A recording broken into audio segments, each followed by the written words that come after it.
হে গুরুদেব, চাইছি ক্ষমা। আমরা শিষ্যগণ আজও মোদের চিত্ত নিষ্কাম, বিশুদ্ধ নয় মন। ভগবানের শুদ্ধ ভক্ত চাইছি, হতে পারছি না। পুরানো বদ অভ্যাস যত ছাড়তে চাইছি, ছাড়ছে না।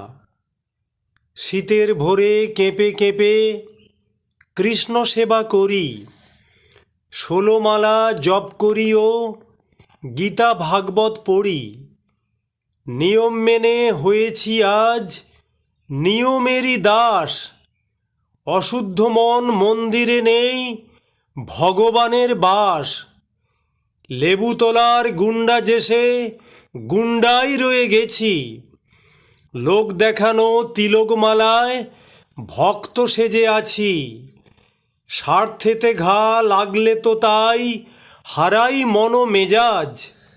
মটকা গরম করে খাওয়াই কথার রুশন পেঁয়াজ। সাধন ভজন হচ্ছে না ঠিক, জানি আমরা জানি। তৃণাদপি শুনি চেন, হেই তো এমন মানি। যশ খ্যাতি প্রতিষ্ঠা যদি শূকরেরই বিষ্ঠা, ভক্ত হয়ে ভক্তের কেন টেনে ধরি কেষ্টা। তবে কি ওই বিষ্ঠার মধ্যে এমন কিছু আছে, আগে খেলে আগে যাব ভগবানের কাছে। কেন এত হইচই করি, না করলে কি নয়? পোশাকটা নয় ব্যবহারী ভক্তের পরিচয়। এলোমেলো জামা কাপড় গোছাতে তো পারি, নিজেকে গোছাতে গিয়ে বারে বারেই হারি। কেন এমন হয় গুরুদেব, কেন এমন হয়?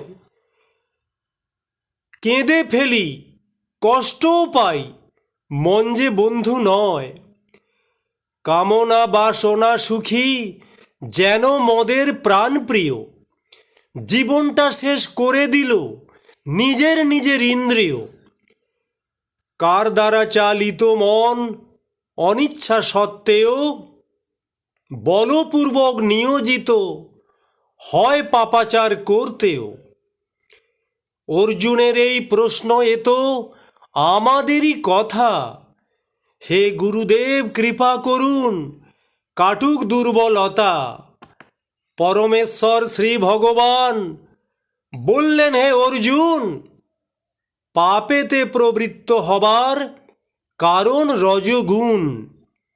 রজ থেকে সমুদ্ভূত কামই পাপে ডোবায়। সর্বগ্রাসী কামই মনে ক্রোধের আগুন জ্বালায়। মানুষের জীবনের পরম শত্রু হলো কাম। ভক্ত ভক্তের শত্রু তো নয়, কেন দিই বদনাম? কামকে তুষ্ট করে এমন করব ঠিক বিশুদ্ধ। ভক্ত ভক্তের ব্যবহারে নিশ্চয়ই হবে মুগ্ধ। হরে কৃষ্ণ।